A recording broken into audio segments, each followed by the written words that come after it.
Ramirez, Calvin Tong, and Daniel Zimmerman with West Monroe Consulting. They're here, as you know, to present the results of their research for funding opportunities related to the Federal Inflation Reduction Act. We expect the presentation and the Q&A portion to take the meeting right up to 4:30. And let me talk a little bit about how we're going to do this. We're going to divide it into two segments. First, they're going to talk about KUB opportunities, and then we'll stop and have questions about that. And then we're going to talk about customer opportunities, and we'll have questions about that. So I'd appreciate it if you can hold your questions till the end of their presentation on each segment. And then we're going to continue this into July. In July, the focus of the meeting is going to be to gather suggestions and input from you all on how best to communicate the customer opportunities that you hear about today or that you may know about yourselves, that in addition to what we hear today. So I'm going to turn it over to Mark for a few comments and to introduce again the consultants. Okay, good afternoon. Thank you all for being here today. We are very thankful to have Alyssa, Calvin, and Daniel with us today. They've done a lot of work on our behalf, taken a deep dive into the Inflation Reduction Act, and have identified opportunities for KUB and also, maybe more importantly, for our customers, particularly through the rebate programs. So there's a lot of information to go through, but really today's about education, asking questions, and then next month or 2 months from now we'll talk about what's the best way to outreach on this for our customer-facing opportunities in particular. So with that, I'll turn it over to Alyssa to begin. Thanks, Mark.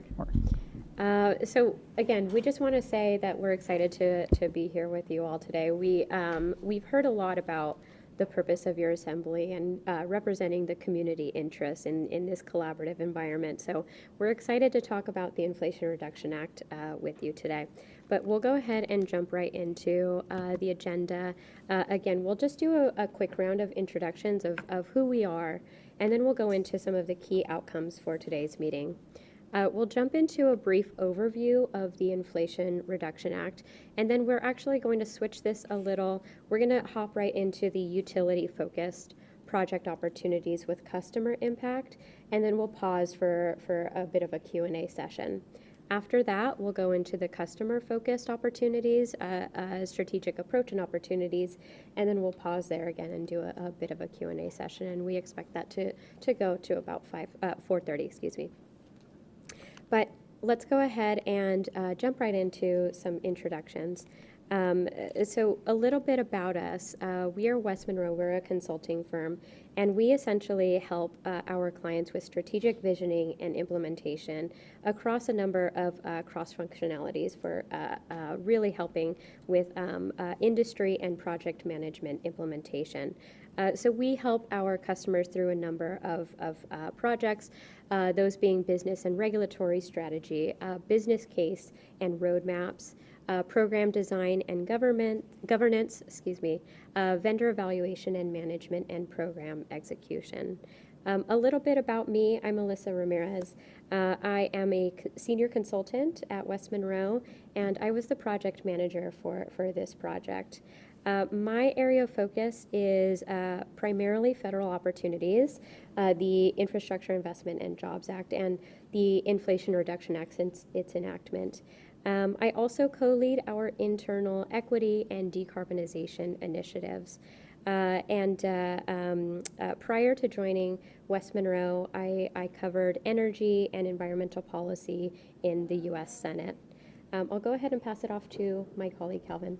Thanks, Alyssa. So Calvin Tong, Senior Manager in our Energy Utilities practice out of Chicago. I lead our West Monroe's internal, what we call Federal Funding Center of Excellence, mostly originally focused on the Infrastructure Investment and Jobs Act. And of course, as the IRA followed, we built out a team that started to focus on the IRA specific to utilities. But I've been with West Monroe for about 3 years, but I spent about 13 years in total, mostly in the energy space, supporting utilities across the country. And I'll pass it to Daniel. Thanks, Calvin. Good afternoon. My name is Daniel Zimmerman. I'm a senior manager with West Monroe, part of our energy and utility practice. I'm out of our Dallas office. I have over 25 years of telecom experience, and I use that experience with our clients to help them build out advanced communication capabilities as they go through their grid modernization journey. Recently, I've been helping out our clients with their IIJA and IRA strategies, developing those strategies, developing their plans, and of course, also submitting applications for the grant funding. And I'll pass it back to Alyssa. Thanks. Thanks, Daniel. So we actually have a bit of a history with KUB. So we've been teaming up with KUB for the past 15 years, and our first project was back in 2009, and it was another major piece of legislation, the American Recovery and Reinvestment Act, and we helped with that grant opportunity, the Smart Grid Investment Grants. But across our team, we've led a number of different projects with KUB, those being cybersecurity, telecommunications, customer engagement and outreach, broadband, and then most recently, the Infrastructure Investment and Jobs Act and the Inflation Reduction Act. But essentially, through these projects, we really helped KUB sort of navigate some of these modernization projects. But let's go ahead and jump right into some of the key outcomes for today. So KUB had consulted West Monroe to essentially learn about some of the opportunities that are in the Inflation Reduction Act. And one of the key considerations was essentially how would projects be impacted, how would utility programs be impacted, and how would the community be impacted. And we wanted to take a look at an assessment of the tax credits, rebate programs, grant opportunities within the Inflation Reduction Act. So West Monroe facilitated some workshops, and we talked about some of those interests, those KUB and stakeholder interests that were in, or that most closely aligned to the utility and the community. And through those workshops, we were able to really filter down all of the opportunities that were in the Inflation Reduction Act and identify those that were most relevant. And Mark and Susan were very vocal about wanting to focus on some of those customer opportunities that are available in the Act. And so through that, we identified, some of those tax credits, rebate programs that are available. And we had discussed, having this conversation with the community advisory panel. And for today's key outcome, we essentially wanted to provide education and awareness on the relevant clean energy and energy efficiency opportunities in the IRA. And then, most of all, to equip the community advisory panel with materials to support your development of recommendations for the following conversation that you folks will have. I believe it's next month. But let's go ahead and jump right into a bit of a Inflation Reduction Act overview. So just really quickly, the Infrastructure Investment and Jobs Act. So that passed in November of 2021. And I'm sure, as you folks are familiar, a significant amount of funding within that, $1.2 trillion, essentially to modernize the nation's infrastructure. And through that, there was a significant amount of funding available for utilities to modernize the grid, to invest in cybersecurity, resiliency programs, and to expand customer outreach and with broadband. Now, the Inflation Reduction Act was largely drafted at the same time, and this was something I'm not sure if you'll remember or not, was Build Back Better sort of at the same time. And those two were sort of packaged. Essentially, Democrats wanted to pass them together, has been sort of repackaged into what is now the Inflation Reduction Act. And this contains a significant amount of funding for climate and clean energy investments. The top line was $773 billion, including some of those investments for healthcare and for the IRS. But just jumping a little more closely into the Inflation Reduction Act. So there was significant amount of funding for clean energy investments, $386 billion in order to modernize our infrastructure through tax and production incentives. Essentially, there were a number of clean energy tax credits, energy efficiency opportunities, and transportation electrification that we really wanted to zero in on that would particularly, impact the community that we know KUB was interested in through these workshops and conversations.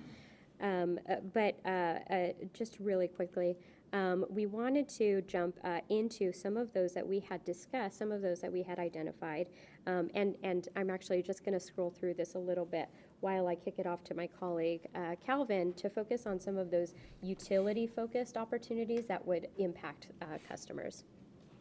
Thanks, Alyssa. And so, yeah, the slides are a little out of order. We flipped the two sections. So if you jump to the utility-focused project opportunities, we're going to just go through that so that you at least have ample time towards the end to ask questions on the customer-focused side. That starts with 17. I believe so. Yes, that's correct. So when you think of a tax package and tax credit programs, you might wonder, why or where are the potential opportunities for municipally owned electric utility to take advantage of tax credits, noting that they are a tax-exempt entity. And what's interesting about the IRA is they actually have created this new novel mechanism, this direct pay mechanism, where there's about 13 programs listed here that are direct pay eligible. And what direct pay eligible means is it opens up the opportunities for those tax-exempt entities to, rather than taking a credit against federal income tax liabilities, they actually get basically a refundable direct payment. So what this means is for a lot of these programs that have been historically, entities such as KUB have not been able to take advantage of. For instance, when you think of solar panel investments, those tax credits that a lot of consumers were able to take advantage of. Now, this go around through the IRA, a lot of those programs are going to be made available to entities such as KUB. So as you can see, there's about 13 programs that were classified as direct pay eligible. In green, what we've highlighted basically is we've gone through all 13 of these and kind of dispositioned whether or not they would be relevant to KUB. So meaning, are these actual opportunities that KUB would be able to take advantage of? And so if you kind of look at the top two, those are probably the most, I think, maybe well known. This is effectively the extension of a lot of the production tax credits and the investment tax credits that, the rooftop solars that homeowners have typically deployed or taken advantage of. But that's 45 and 48. Then there's a new kind of energy credit for those solar wind facilities that are placed in low-income communities, actually a 10% bonus on top of that. We'll actually get into, I'll speak to a bit about these stackable bonus credits, which makes this super, super compelling. But if you look at the next kind of line on 45Y, 48E, those are the clean energy production tax credit and clean electricity investment tax credit. Those actually will effectively replace the first two, 45 and 48, after 2025. With basically the primary difference is now they will be wholly focused on clean electricity. So versus in 45 and 48, there were, for instance, on the investment tax credit side, there is eligibility for things like biogas projects, et cetera. So any type of, and we will talk about some of the potential opportunities for KUB on kind of these biogas projects, but noting that after 2025, KUB would not be able to take advantage of those as they will be replaced by the clean electricity investment tax credit and production tax credit. So just for clarification, so there's basically 8 that are available now. That will drop to 6. Or 45, 45Y and 45E That's available now, or they only kick in? So really, we're just talking about 6 over the whole time period. That's correct. Okay, You're, okay. you're absolutely correct. Yeah, 45Y and 48E effectively replace 45 and 48. Yep, Okay. that's right. All right. That's right. Yeah, thanks for that clarification. Excuse me, repeat that, 45Y, 48E replace what? The first two, 45 and 48. Okay, thanks. After 48C, yes, that's separate. Yep. And then the last two, 45W and is credit for qualified clean commercial clean vehicles, and then 30C is the alternative fuel vehicle refueling property credit. So charging stations, those type of things. All right, so let me go to the next. Which one do I click? This one? All right, so I was alluding to bonus credits, and I think the interesting part of this mechanism is the fact that there are stackable bonuses. So when we think of, if I think of like the investment tax credit pre-IRA, if you installed a solar installation, you would get the flat 26%. Now, the IRA is actually trying to incentivize these kind of 4 key buckets, which is, if you took the top left, developing and supporting local workforce. So to maximize credits, meeting prevailing wage and apprenticeship programs will effectively ratchet up the available credits. Then you can stack on top, is it located in an classified energy community? Is it in a low-income community? Does it actually contain U.S. manufactured material? So if we look at kind of what I would say is kind of the root of a lot of these programs is actually that top left, which is developing and supporting local workforce. The prevailing wage and apprenticeship programs for the investment tax credits and the production tax credits actually ratcheted up from, basically by 5x. So historically, you had under the investment tax credit, 20%, 26% pre-IRA. They changed that with the IRA. Now the base credit is 6%, but if you meet the prevailing wage and apprenticeship requirements, you now start at 30%. And then on top of that, you basically can have potential 10% adders on top of that. So 10%. So 6% base, but then you get to 30. Exactly. That's right. And so you can see, right, there's a pretty strong carrot to say, hey, look, we will meet the prevailing wage and apprenticeship requirements in order to maximize those credit opportunities. And that really is where, it makes a very compelling, and we'll go through a couple of the opportunities where we've kind of gone through that math to kind of demonstrate why that is super impactful. But then the reason why I also want to make sure that this is that these 4 key considerations are kept in mind is as we kind of think through, things like the 5% TVA flexibility program is this will affect how you decide to scope the project, from a material standpoint, how you actually determine, who's going to actually build the project, where you're going to locate it. Are you going to put it in a low-income or rural community? Are you going to put it in a classified energy community in order to potentially maximize these bonus credits? So these are effectively what we would recommend as the primary considerations as you kind of think through, as a utility thinks through how they want to site their projects going forward.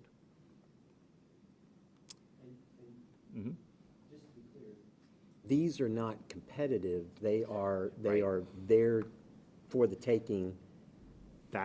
You're absolutely right. Right, And that's okay. I think that was a key difference between the IIJA, and I think I overheard the Clean Bus program, Yeah, the yeah, yeah. competitive programs where, you're competing for a discrete set of, like, bucket of funds against a certain number of other folks, and you have to build a competitive application. This is a tax program. You meet the requirements, you apply for it through your traditional, tax filing, and if you meet those requirements, you effectively get the tax credit back. Yep. All right, so these were the primary 2 relevant near-term utility opportunities. On the left being the community solar project that was put in place, I believe, Mark, right, it was just this past? Yeah, in January. So given that it was placed in service in 2023, makes it eligible for actually a tax credit. And so what we did is we evaluated, should KUB go after the investment tax credit or the production tax credit, kind of evaluating those two options. We landed on the investment tax credit, and then we calculated the potential credit amount. And as you can see, it's substantial. So when we look at that base credit amount, that 6%, you notice, right? It comes down to about $85,000. But when we think about or when we evaluate solar projects, if they're below the 1 megawatt AC threshold, they are actually exempt from those prevailing wage and apprenticeship requirements, which is again another consideration to make when you decide to size the projects. And I also will say, like, in the appendix of this document, we built a checklist for solar projects, and because there's actually a lot of complexity in the rules and considerations that should be made in terms of how you size and build these projects going forward. But if it is below the 1 megawatt AC threshold, it effectively exempts them, and it ratcheted it up to that 30% base. The other caveat being is you'll see the minus tax-exempt debt financing. So there is language in the IRA that if you have whatever percentage of the project that was funded through tax-exempt debt must be subtracted from that percentage. The one caveat to that is you can it's subtracted up to, I think, 15%. So if you have a 100% tax-exempt debt finance project, you only need to subtract 15% of that. Rather than the full 100%. So there are also interesting financing mechanisms on how you want to, that could be potentially advantageous, taking all these kind of considerations into account. And that is in that checklist on the very, very last page on the back of the document. And that was funded with a portion of debt before we even knew about this program and all the requirements. And so Does that change the picture for subscribers to the program? The answer is yes. I guess the question is the magnitude of how much does it change? Ideally, we're hoping that we would be able to use the credit to essentially get it down on average where it's no cost. Right. Yeah, that's the goal. And just quickly, as far as stacking the low income and others were not eligible based on the location? That's right. Yeah. So we if this had been done in a targeted low income, you could have stacked some of these other things on. 10%. So that's a lesson learned going forward as far as siting and everything. potentially. Exactly. So when we think of potentially your strategy going forward, maximizing those by placing those in those areas, absolutely. Yeah. Yeah. Are they well-defined in terms of what they mean when we say? Energy communities or low-income communities? No, Is that a map, or is that? Really great question. So we have definitions in the back that actually specify, and in the document that we submitted, this is all actually compiled in a 70-plus page report. There are actually direct links to the maps, mapping. They have a specific term for DAC, and that's going to be mapped. That's correct. On their terms? That's correct, Cool. yeah. Okay. A lot of this is typically based on census data. So there are also like a lot of organizations that are now, based off that, putting that on geospatial maps. We shared several with the team. Mm-hmm. If I can just Yeah. hop in there really quickly. This is all information that is gathered by the census, and the White House is actually taking recommendations from the public as well that know your communities best. So if you submit, this is an energy community and this is not recognized on the federal maps, you can provide information to show yes, I know this is an energy community, and they will add it to the list. Obviously, going through due diligence, but yes, those maps can be changed as well.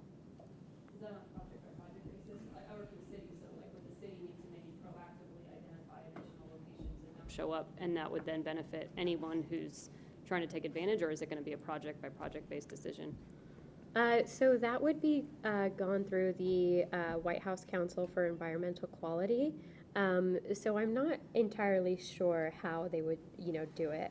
I know essentially you can identify sort of a census tract at this moment, and that's how they sort of take that, those feedback and input from the community. Could I remind you, other than clarifying, if you could jot down your questions and hold them until we finish this segment? We're just so excited. Yeah, I know. These are really We are as well. these are really great questions. Yeah, and so on the right side, the other top of mind opportunity are obviously the EV credits, which I think we're all aware of. We'll obviously get into that on the consumer side as well, but also the alternative fueling infrastructure. Noting that KUB has a goal to get to 70% alternative fuel, whether that's a mix of natural gas or EVs, but there was, I think through discussions, there was a potential opportunity where KUB was looking or evaluating at Ford Lightning vehicles. I think that order was canceled, but now that these credits have been revived, there is this opportunity to potentially take to receive credits for, if they were to purchase fleet vehicles going forward, of approximately about $7,500 per vehicle, much like how I think the EV credits are available to consumers as well. The other is also the alternative fueling infrastructure, so where KUB is looking at installing level 2 chargers or fast chargers at KUB on KUB property or KUB-owned charging, that they would be able to receive a credit. And the caveat being is the alternative fueling infrastructure does need to be in a classified low-income or rural area. So what we did determine is that technically the area of the promenade garage where KUB has installed those does meet the low-income criteria as defined by the, it's as defined by the, I guess the federal definitions, and it shows up on the map. So as it stands, that's it's potentially a credit that KUB can take advantage of for that installation. And just to clarify, this is for KUB use, or these are public chargers? I believe these are public, right? Yes. So it would be for KUB installing publicly accessible charging infrastructure. That is correct. It can also be used on our sites as well, but it can be in the public, yes. I do not believe so. It needs to be sited in a low-income or rural area.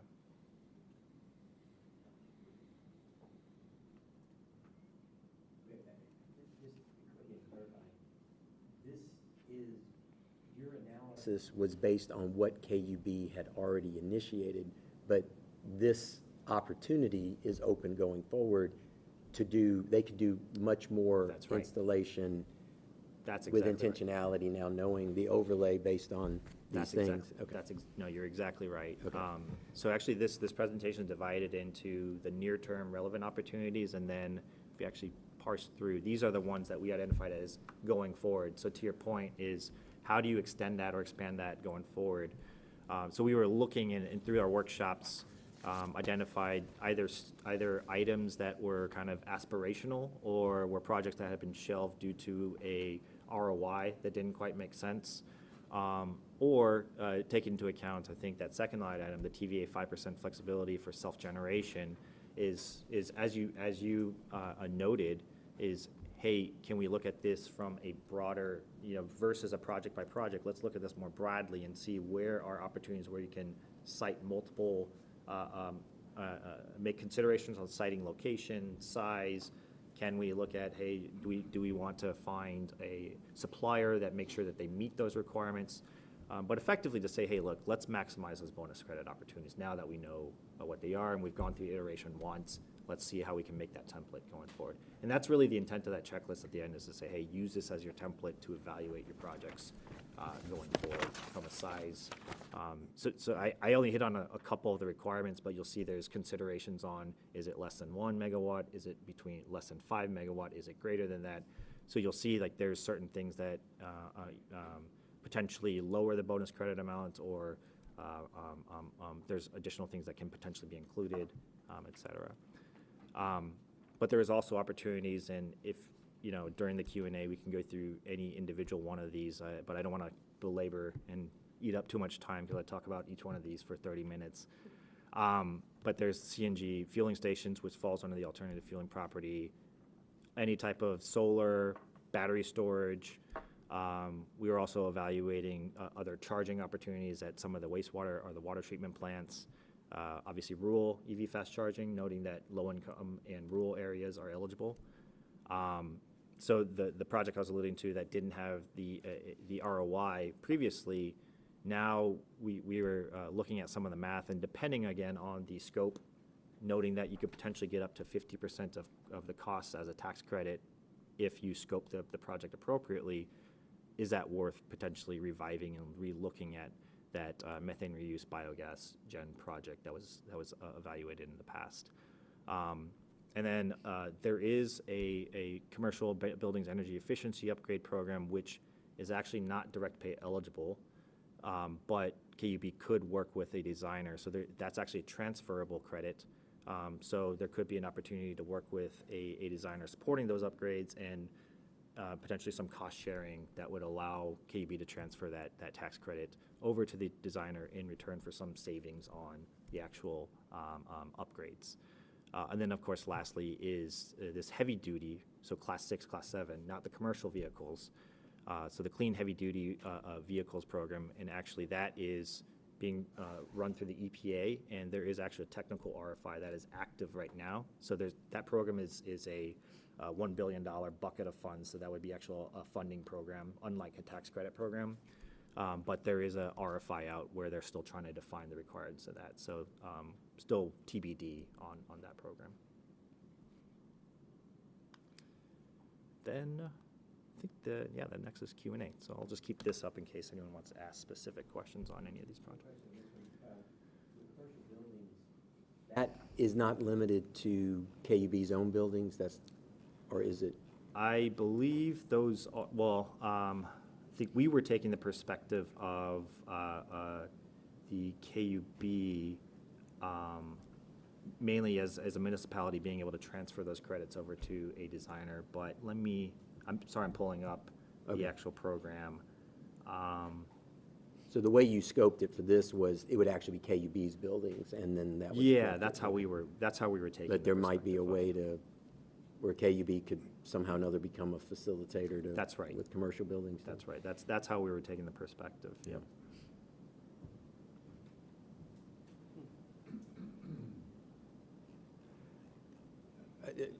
Mark, Oh, that's right. It was a special rule for local government property. That was the reason why. So local government property allows you to transfer the credit to a qualified designer. That was the reason why we called this a designer. So yeah. Contractor, yeah. Right. So this wouldn't then just be limited to KUB, it would be limited to any local government-owned facility that is. Yeah. Which I guess you guys have done a lot of that, but some of that could be updated, I guess. That's right. Yeah. That's right. A couple of quick questions for KUB. The methane reuse and biogas generation, it sounds like y'all were scoping something, you pulled back.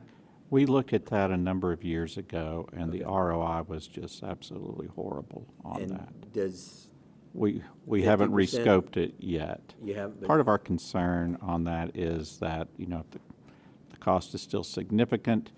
That's borne by our wastewater division, and as you know, things are so tight there.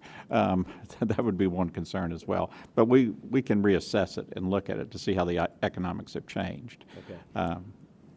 And then I will just give you feedback as one stakeholder.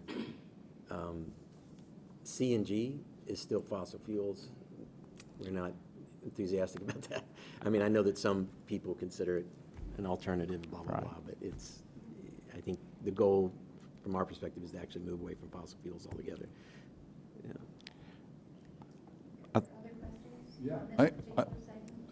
Yeah, I have a couple of questions here. On one,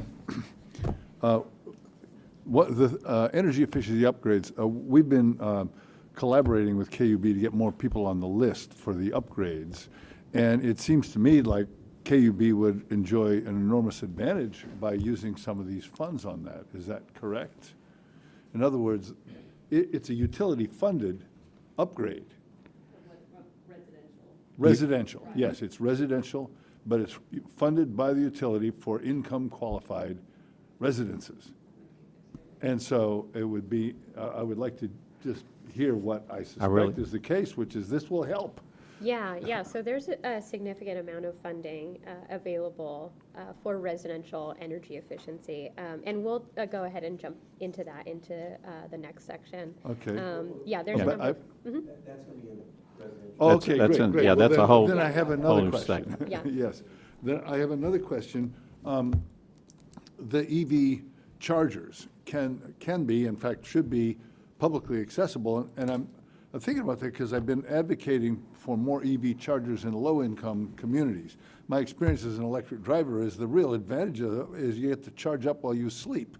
But that means you have to have a charger at your home, and in a lot of low-income communities, they can't get that.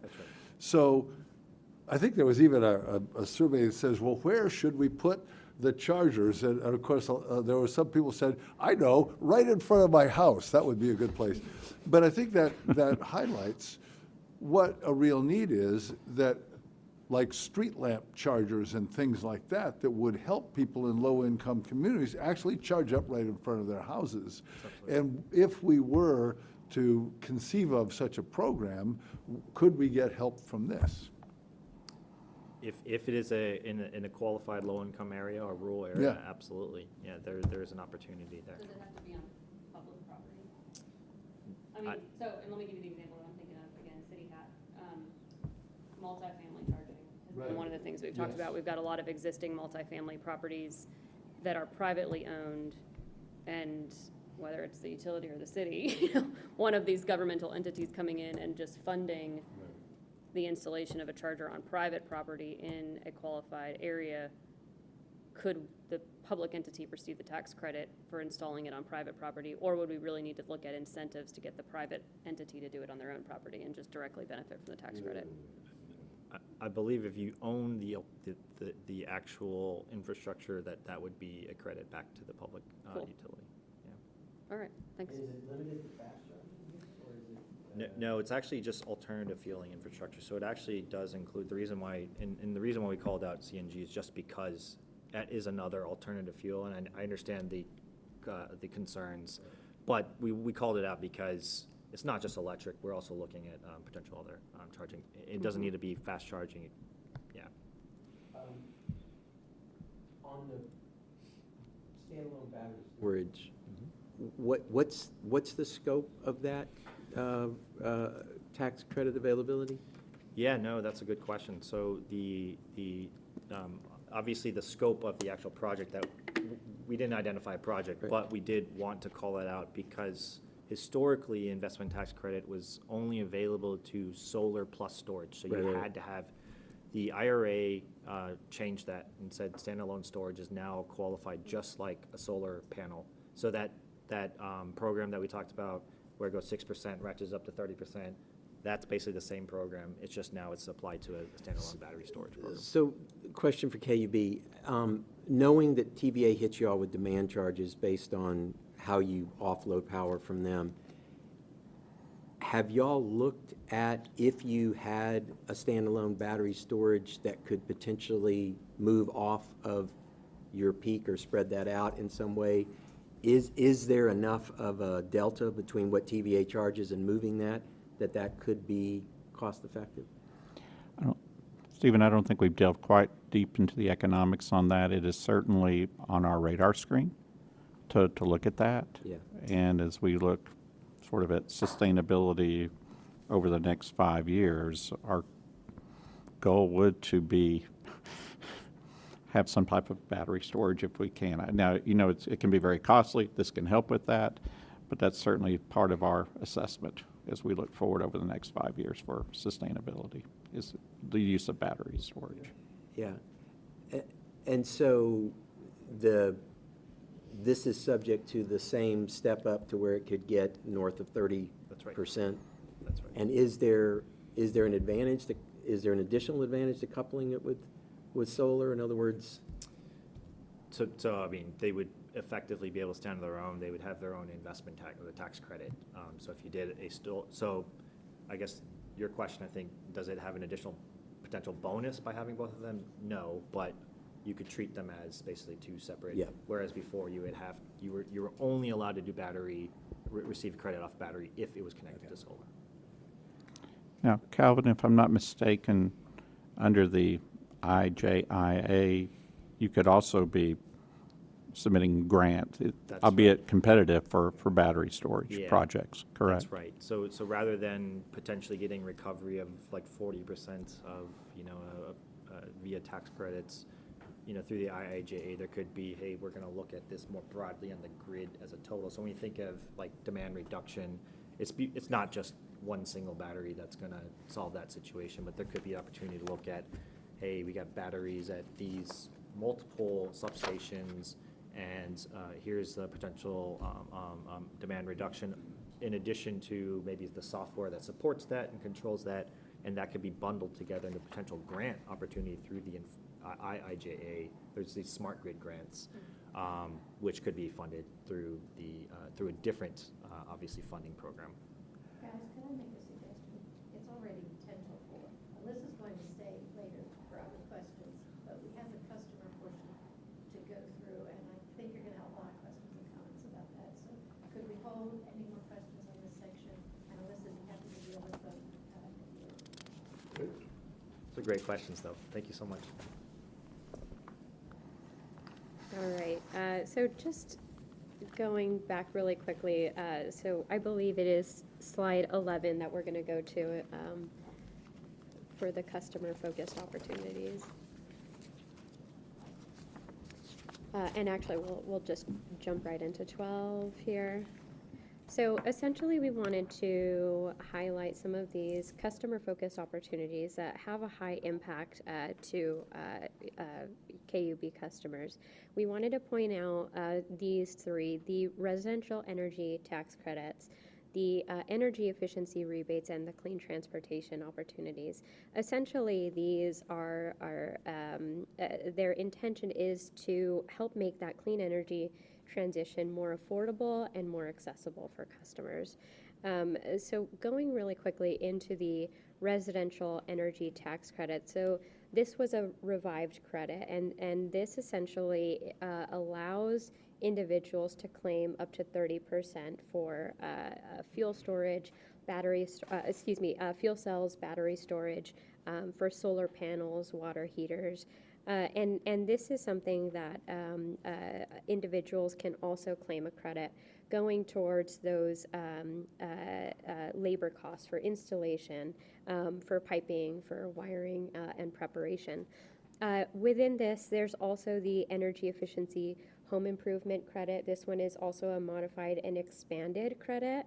This one was originally a 10% credit that has been increased to 30%. That's now available to customers. But going really quickly, we're going to jump to the energy efficiency rebates. So essentially, there's two new rebate programs that have been enacted in the Inflation Reduction Act. The first one being the Home Energy Performance-Based Whole House Program, otherwise known as the HOMES program. The second being the High Efficiency Electric Home Rebate Program. And this one I keep hearing different acronyms for, but we'll just call it the High Efficiency Rebate Program. But essentially, so these two will provide rebates for individuals to make investments and upgrades for their residences for clean energy technologies. So this funding will vary. Both are means-tested programs, and the funding is going to vary dependent on household income in comparison to area median income. These are currently under deliberation under the U.S. Department of Energy as to how these two programs are going to be implemented. So these programs are going to be disseminated through state energy offices, and we'll actually jump a little more into this in the next slide. But jumping really quickly over to clean transportation, essentially, and Calvin talked a little bit about this as far as the incentives for infrastructure for public fast charging, and in order to support, more electric vehicles on the road. But there are 2 credit opportunities within this, one of which I'm sure you're familiar with, the existing clean vehicle credit. But there's also this newly established credit opportunity, that being the previously owned electric vehicle tax credit. And we'll jump a little bit more into that in just a moment. But we're going to take a quick look and focus on the energy efficiency rebates in the next slide, this middle column here. So like I mentioned, the U.S. Department of Energy is currently considering how they are going to be administering these programs. So this is going to be through the state energy offices. And what the DOE is currently considering is what elements of these rebate programs are going to be regional, what's going to be national. They're taking certain application considerations, such as are applications for these 2 programs going to be rolled up into one, so customers are able to access it based off of one application, or are they going to be separate? Some program administration, such as what are the best practices for administering these programs, and how are utilities, as the primary and most frequent interaction with customers, what role are they going to play in these programs? And income verification, and how are they going to make this simple and effective in order to reach the most amount of people? Really quickly, so we included an example here. This is the second program that I had mentioned, the high efficiency, electric home rebate program. That's a mouthful. But essentially, so these are some of the eligible costs here. The homes program, the rebates program, has some similar costs, eligible costs as well. So there are a bit of differences. There's a bit of overlap as well. And for the homes program, there's essentially eligible costs are going to be based off of modeled energy savings or measured energy savings. So these are some complexities that the DOE is currently working through and saying, how do we implement this effectively? Along with some of those tax credits. Those tax credits are stackable. The rebate programs are not. So these are things that the DOE is currently considering, and is going to take a significant amount of collaboration between in order to deploy these effectively. Back in November, the DOE also came out with the state funding allocation. So each of the programs for Tennessee has been allocated $83 million, and the State Energy Office and TVA as well is going to determine how they're going to effectively implement these programs and how education and outreach is going to be approached. The DOE, in a recent webinar, we've been keeping apprised of some of these updates as the DOE sort of considers all of these elements. And in one of their most recent webinars, they did mention that they are considering developing this tool here, and this was something that they had shared, essentially being a digital tool that would allow people to sort of go through this preliminary income verification. They're also considering those that might not have access to these digital tools. So doing billing inserts, making sure that there's a wide variety of access to these programs. Yep.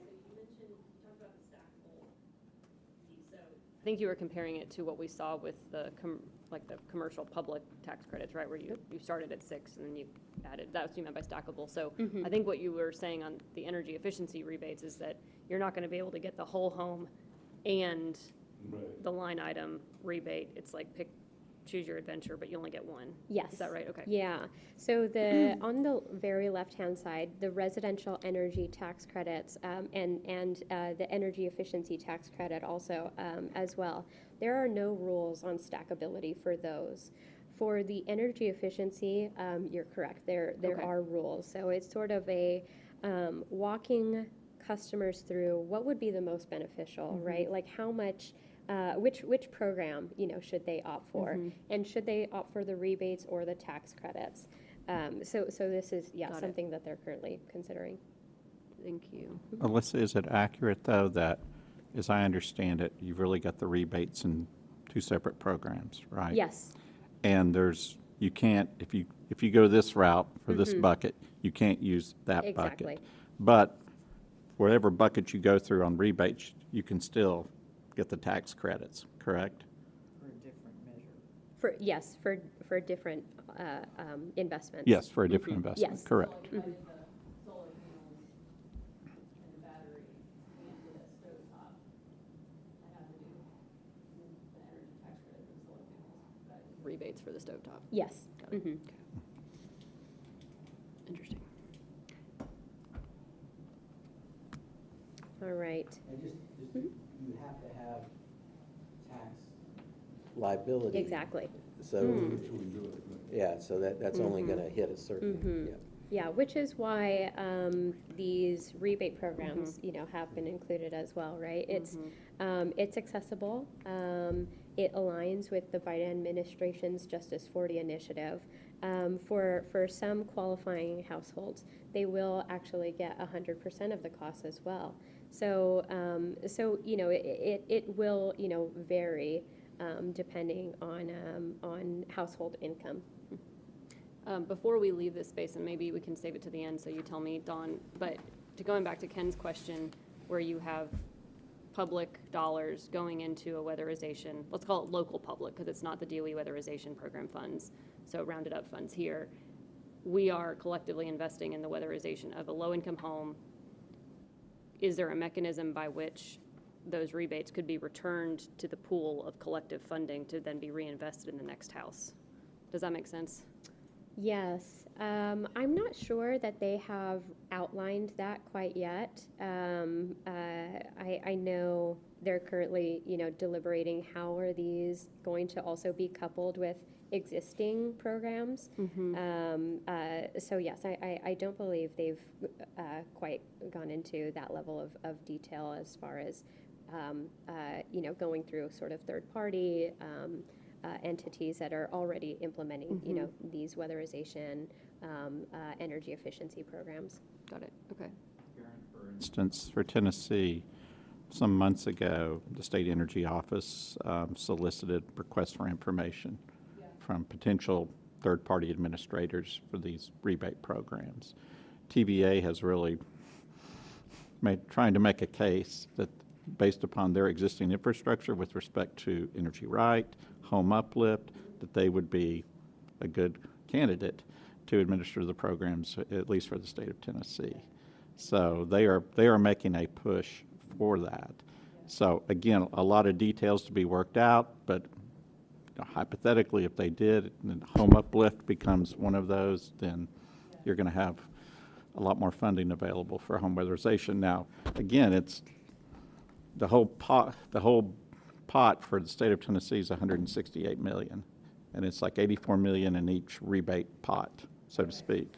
So how that would be allocated throughout the state, if TVA was selected the administrator, then, that'd be part of their decision. And did the feds delineate how much goes in each pot, or is the state Figuring out that split between the whole home and the, As I understand it, it's already been determined. It's Yes. essentially 50-50. Okay. Yes, All right. yeah, 83 Interesting. million for each program, interesting. for Tennessee. Mm-hmm. Yes.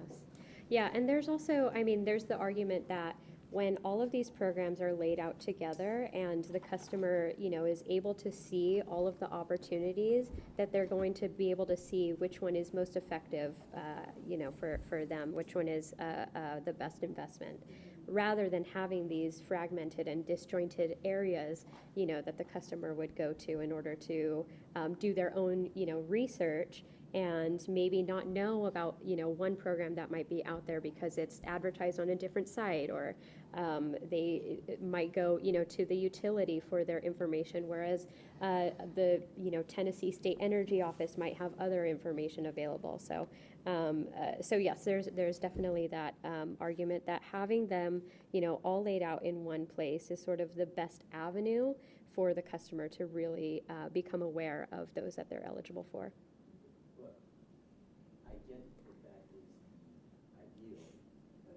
Who is going to, are you saying that TVA is stepping forward to try to be the, whether the state accepts that? State Energy Office, Yeah, yeah. yes.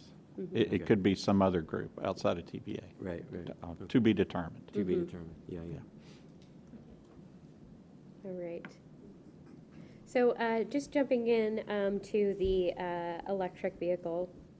So one statistic that we really wanted to point out was that used vehicles amount to 70% of light-duty and passenger vehicles. So the enactment of this previously owned clean vehicle credit is particularly significant.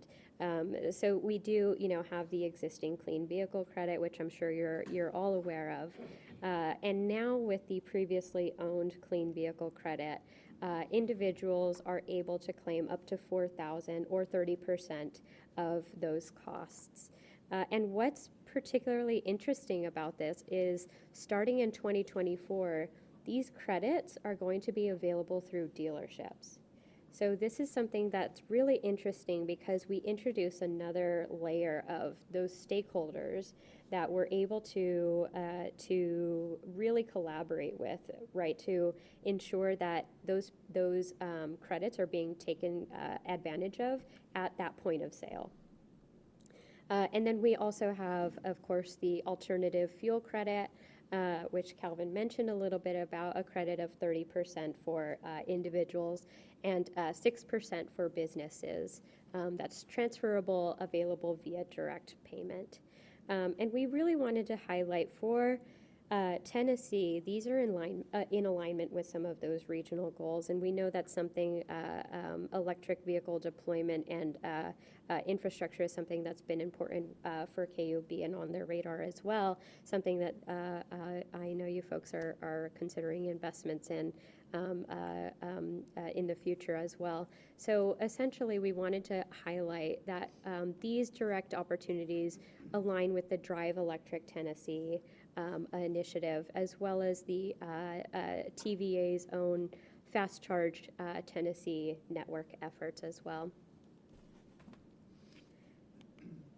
And jumping really quickly, we just wanted to highlight some of those prospective opportunities for all of these stakeholders in order to create a multifaceted customer approach and outreach and strategy to engage and ensure that those eligible communities and individuals are aware of these opportunities. So we just highlighted some prospective stakeholders, homeowners and renters alike, and residential building managers, multifamily homes as well. We also wanted to really highlight those local contractors and workforce for those development programs, and now the prospective electric vehicle consumers, including auto dealerships. For those clean vehicle credits, and now as they consider the implementation of the previously owned clean vehicle credit as well. We also wanted to highlight that community leadership and local nonprofits, community advisory panels like your folks' own selves, and home appliance and retailers. So these are just some of those of the myriad of stakeholder groups that are going to be able to help deploy and create these recommendations for entities to really expand those customer opportunities. Some prospective opportunities that we wanted to highlight were digital engagement and educational materials that would, help increase access and awareness to prospective and eligible consumers, including both physical marketing and outreach materials, strategic partnerships, and collaboration with local stakeholders, of course.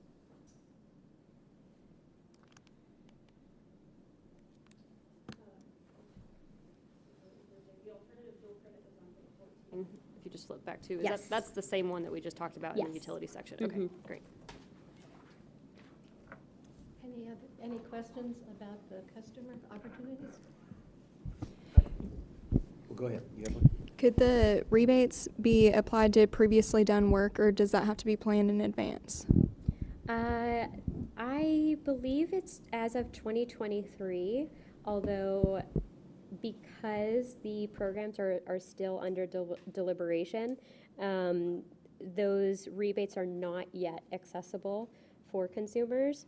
But as long as those costs are kept track of, receipts for all of the purchases, individuals should be able to still, claim that rebate. Could you say a little bit about modeled savings versus measured savings, and how, like if we're advising homeowners on how to go ahead and make a plan for making their home more efficient, which would be more advantageous, which would be more difficult?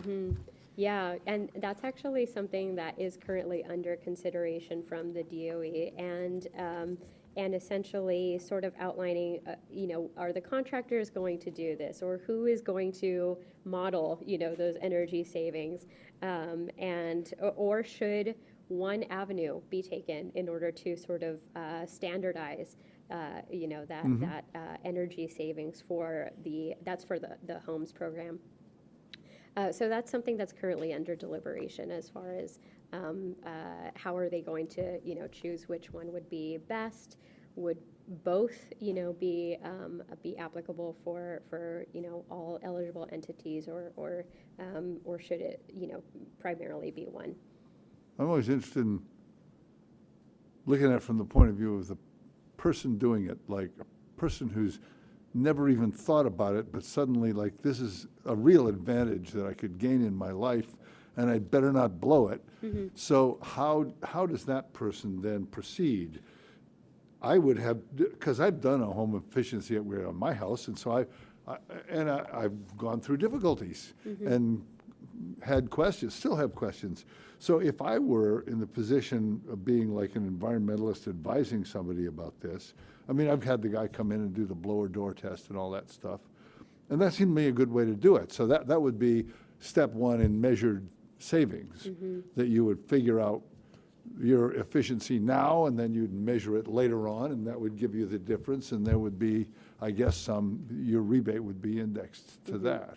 Yeah, you're That seems exactly like a right. good method, but then you would also have to have a body of contractors that were ready to do that and knew what they were doing. So that would be some workforce development and some business development that would have to Yes. happen. I think I don't think we have enough people around town to do that right now. And we would have to look for that. So it's an all Yeah. interesting question. Kent, part of the 8.8 billion total for the rebate pot does include, I don't know how many hundreds of millions for state energy offices to do training for Yes. Yeah, right. contractors. Yeah, good. So that is a component of that. I figured, yeah, thank you. So it's all in development then? It is. Yeah, there's just so much unknown now. I mean, we know amounts, and we know rebate levels for certain appliances and that, but it's how is it going to be administered? We're going for And that. is It's the never done before. and is the SEO going to say, well, most of this needs to be in rural as Yeah. opposed to urban? Yeah. There's just a lot of questions that remain to be answered, and I think in part we talk about educating our customers about it. There are some things you could go ahead and begin educating, right, like the that's right. tax credits and like the fuel credits stuff. Yeah. But on the rebates, there's just I know. so much to still be determined before you would go out and have an outreach. I got the solution to your problem now, right? To clarify, will the same rebates be available for homeowners and renters? Yes. No apportionment, I'm sorry? no apportionment as to what the renters share or anything like that versus. Landlords and all that. Yeah, so you get into that split incentive problem, right, of, renters making that investment versus homeowners. But yes, no, they're both available. I've got 3 quick questions, hopefully. I think I know the answer to this. The previously owned electric or clean vehicle, that's means tested at what level? I don't believe that's means tested. I believe that's available. Because I know that the clean vehicle tax credit is capped at, I think, 150 and 300 for couples. Yes, And actually, then- you're right, yes, yes. And so, and I thought that this one was It is. also, Previously owned? yeah, Yes. It's capped. I know, but is it a lower cap than? It is a lower cap, yes. Okay. I believe, I could be wrong. I believe one of them is 75,000, but I will have to double check Okay, on that. okay. Well, Yeah. that's just one quick question. And then the second was back on the homes energy. If you did the percentage, if you did rebates and you still had additional costs, did we determine, and I got a little lost in that conversation. In other words, if you spent more money than what you were rebated, is that extra money that you spent available for tax? No, unfortunately not. Okay, so it's either one or the other. That's what you're going. So if you go the tax route, you go the tax route. Right. If you go the rebate route, you go the rebate, and you can't cross. Right. Okay. And then we've been looking at some of the Justice 40 initiatives. Can you all talk about how, because my understanding is there's still some clarity being developed on exactly what a benefit is and how that's going to be determined. What's y'all's take on the Justice 40 benefit components and sort of where that debate is and how that will apply to some of this? Does everyone understand what the Justice 40 benefits are? Do you want to explain that really quickly, Steve? Well, I'm not an expert on it, but my understanding is that there are requirements, goals that say that 40% of the benefit has to flow to low income or low to moderate income folks, something along that lines. The problem is, what's the definition of a benefit? Right. As I understand it. And I think that is still being debated in some circles. Can you guys give us your best professional judgment on sort of where that's going and how that gets defined? Yeah, and you're exactly correct. Some of it is still, being debated about how do you measure what the benefits are. Are they indirect benefits or are they direct benefits? What's the reduction in hazardous pollution within a certain vicinity? So those are all difficult things to quantify, right? Especially indirect benefits. And that's something that the federal agencies are sort of currently putting in place, especially with a lot of the grant opportunities from the IIJA now being rolled out, and folks sort of submitting those grant applications, and for example, the DOE, requiring certain reporting metrics for certain awardees, and how do you monitor that and how do you measure it? So I don't have a definitive answer about how to quantify those. Obviously, we do have certain metrics about air pollution, energy burden, things of that sort that can be found, whether that be like within academia or within the White House Council on Environmental Quality EJ screening tool. But no, that's definitely a multifaceted problem, and quantifying it is something that is going to be a real challenge. One last quick one. My understanding is that some of our not so enlightened individuals in Nashville have been attempting to pass bills that try to preempt local governments and try to preempt activities around doing things that are geared towards moving from fossil fuels to electrification, the whole electrification concept. Where do you see that interfering with any of this? Have y'all dug in any of that? Not on the local legislation. No, we haven't. we've primarily taken a look at, the federal opportunities that were available in the Inflation Reduction Act. Any other questions? I don't know, more just lots of ideas. Is that what Yeah. our next meeting is? Is there a projected timeline for when these residential opportunities might be clarified? Yeah, especially for the rebate programs. I believe the timeline to get the funding to the state energy offices, I believe, is fall of this year. And then from there, sort of, administering those rebates is, another thing in and of itself. But yeah, no, it's currently taking some time. And just for context, for the clean vehicle, the heavy-duty vehicle credit that Calvin had mentioned, the RFI, the request for information, was just released earlier this week. So it has taken some time, for the DOE to sort of, think through, how is this going to be, most effective? How are we going to collaborate across, all these different entities? So it will take some time, to set them up. But yes, I believe fall of 2023 is when they have projected to get the funding to the energy offices. Is there any provision if those energy offices either don't accept the funds or if they don't move on certain milestones in terms of getting them out the door? Are there That I'm not benchmarks that sure. they have to hit? Yeah, I'm not quite sure about that. Okay. And there's no other competitive, like 100% of the money is going into the states. There's no competitive hold aside or anything like that. Okay. Correct, yeah. Mm-hmm. I know that Mark has a couple of announcements he needs to make, and we certainly want to thank Calvin and Alyssa for coming today. And after his announcements, and even when we adjourn, if you have one or two more questions you would like to ask or talk to Alyssa or Calvin, I'm sure they'd be happy to do that, correct?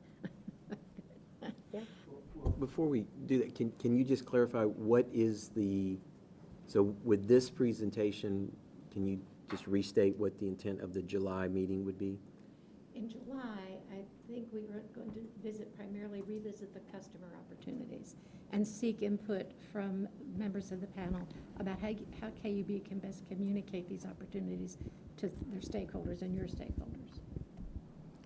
Okay, and is that the whole meeting, or because I would think it would be very informative to get the city's perspective on because y'all are doing some work right now looking at how, my understanding is that Knoxville or the greater Knoxville area is looking at developing at least a concept to start the process to be able to get into the competitive field. Can you bring that information so that it's part of the mix where y'all's thinking is on that by July? Yeah, and Ms.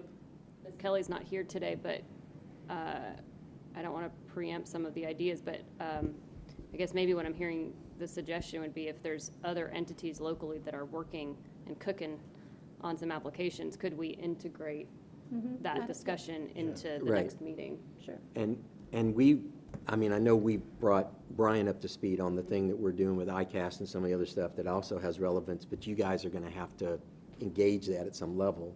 You don't have to, but it would be beneficial.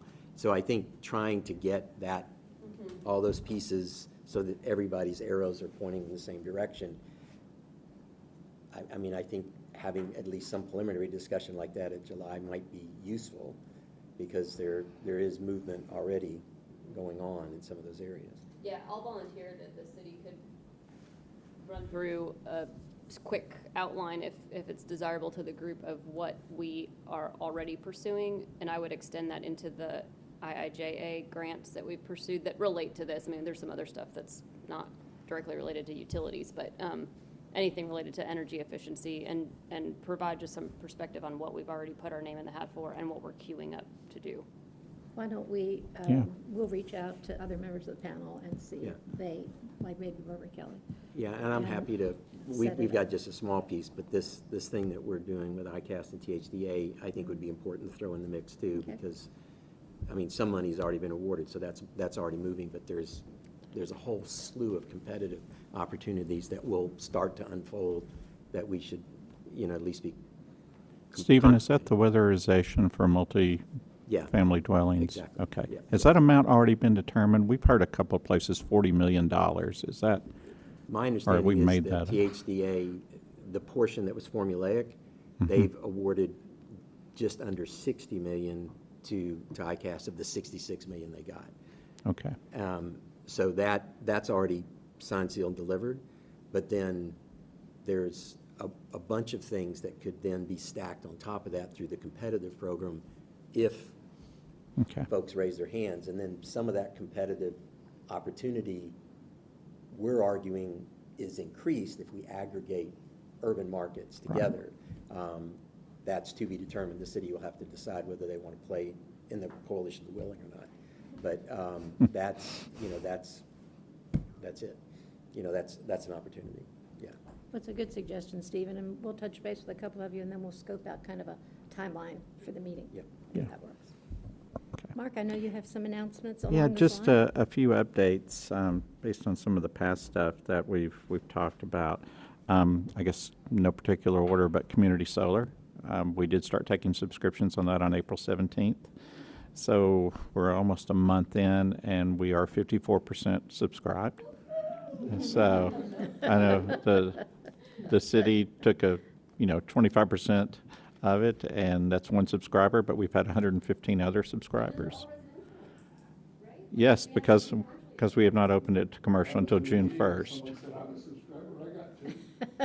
Well, if you look at our dashboard we have on that, every day since we opened it up, obviously on the 17th with the city, it was, but there is some amount.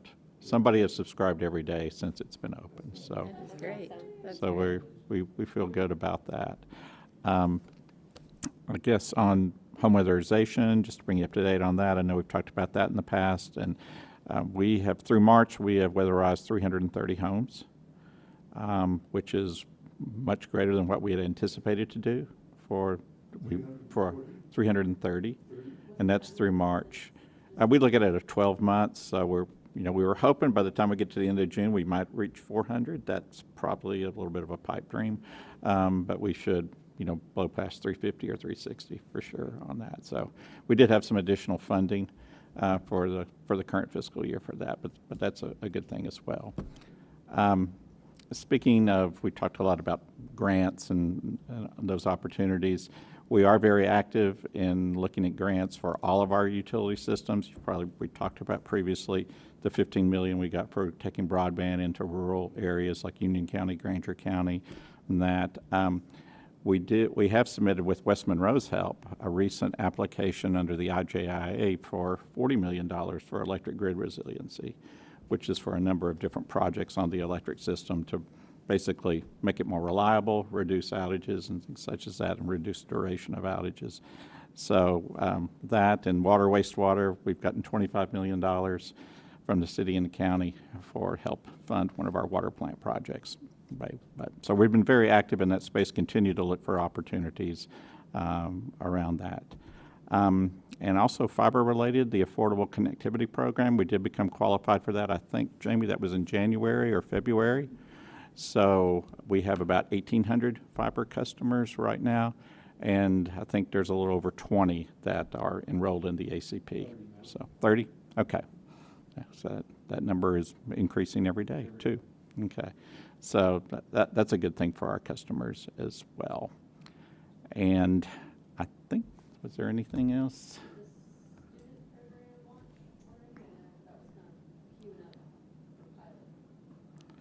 Piloting in our high schools, talking basically about teamwork program, kiddos right now, so still very much in the early phases of that, but so far so good. Nisha and Tiffany crew are working with them on that side of the house, so really focusing on Fulton Central and Austin East where our service is available for some of those kids, and then kind of working the kinks out administratively, and then hopefully as we roll into fall school year, then it expands inside of those schools to start with. try. That's good. NTIA has a listening session literally Tuesday for the state money from BEAD. We don't think we'll get any more money as it relates to infrastructure, but hopeful for accessibility, there may be monies there. One final thing, as you all probably know, we have had a sort of a weatherization outreach initiative with Sierra Club, Southern Alliance for Clean Energy, SEED, 3 KUB. So that project continues, and we appreciate the collaboration of all parties involved in that. And next week, SACE is actually hosting community events surrounding that and are centered on that. So I'll let Stephen talk about that. Yeah, well, thank you, Mark. We are a subgrantee of SEED, who is the lead on it. As part of that, we've agreed to do 3 community programs. The first will be next Wednesday from 6 to 8 at Church of the Savior. We're gonna move them around different parts, including going up north into one of the rural communities, I think, for the second one. Everyone's welcome. Be an opportunity to talk a little bit and just try to raise awareness to consumers. We've been doing a little bit of a social media blitz about it to try to raise awareness, and we'll see. It's always difficult to get people to come out, but we'll do the best we can to get them out and see how it goes, and appreciate the Sierra Club support and SEED support. Yep. But yeah, so it'll be an opportunity just to start to educate on some of these various things that are coming down the pike, and create a way for customers to help sort through this, because it's a bit of a maze unless you sort of eat, drink, and sleep with it every day. Even then, it's a bit of a mess. Yeah. It seems like, just to cap up and work off of that, it seems like one of the great things about what you're doing is it's not just about the home, about the upgrades for poor people. This is like everybody, so it reaches out and says, we really need to just build a whole culture of energy efficiency, and it's just the best thing we can do for not only poor people, but all the rest of us as well. Excellent. Look forward to that. Dr. Smith, I know you had also asked about the income caps for previously owned vehicles. It is $150 for couples, I believe $112 and $500 for head of households, and $75,000, excuse me, for singles.